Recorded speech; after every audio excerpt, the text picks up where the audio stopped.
Egypt says they were cheated. Their coach says FIFA wanted Messi to survive. Their striker cried on camera, calling it robbery. But when you actually go through the laws of the game, decision by decision, there's a very different story hiding underneath all that outrage. Argentina 3, Egypt 2, round of 16, one of the wildest comebacks of the tournament. Egypt led 2-0 with 11 minutes left. Then Argentina scored 3 times to survive. Almost immediately, Egypt's federation filed an official complaint and their coach accused FIFA of manipulating the result. So let's actually go through what happened, one decision at a time, using the actual rulebook, not just who was angrier afterward. Before I break this down, comment below what you think right now, rigged or not, and see if your mind changes by the end of this. The first 78 minutes, nobody complained about. Here's something worth sitting with before we even get to the controversial calls. For the first 78 minutes of this match, while Egypt was up 1-0, then 2-0, dominating the world champions, nobody was screaming about the referee. Egypt committed a string of fouls throughout that stretch, the exact kind of physical, combative play that wins you a match like this. And not one word about injustice. The complaints only started the moment Argentina began scoring. That timing matters. Mustafa Zico scores what looks like a 2-0 goal, wheels away celebrating, ripping his shirt off. Then it gets overturned. Here's why. Replays showed Egypt's Marwan Attia, nearly the length of the pitch away, simultaneously grabbing Lisandro Martinez's shirt and stepping on his foot while winning that exact ball back. Under FIFA's actual VAR protocol, officials are required to review the entire attacking possession phase before a goal, not just the final pass. Independent post-match review by neutral officiating analysts confirmed it. 2 separate fouls happening at once, directly leading to the possession that produced the goal. It just happened to look brutal because of how far up the pitch it was, but distance doesn't change whether a foul occurred.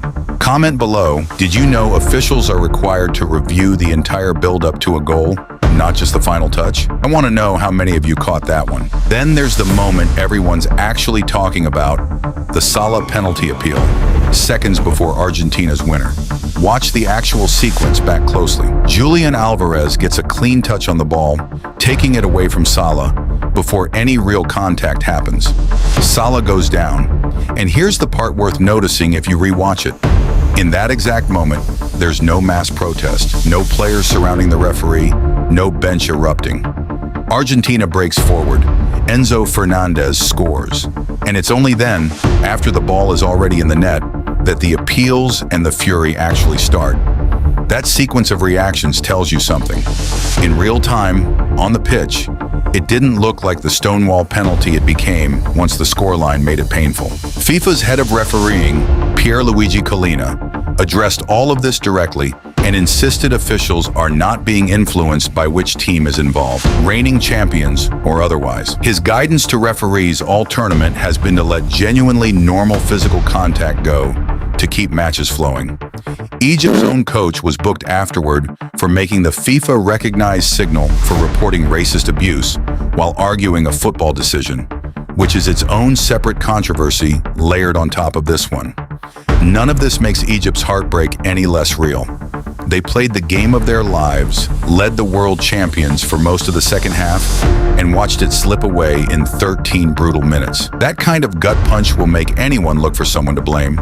But there's a difference between a result being painful and a result being rigged, and everything in the actual footage, the rule book, and the timing of the reactions themselves points to the first one, not the second. So when you strip away the outrage and just look at what actually happened, the disallowed goal was a correct call under VAR protocol. The Salah appeal wasn't even a live protest until after the goal went in, and FIFA's own head of officiating stood by every one of it. Argentina didn't get handed anything.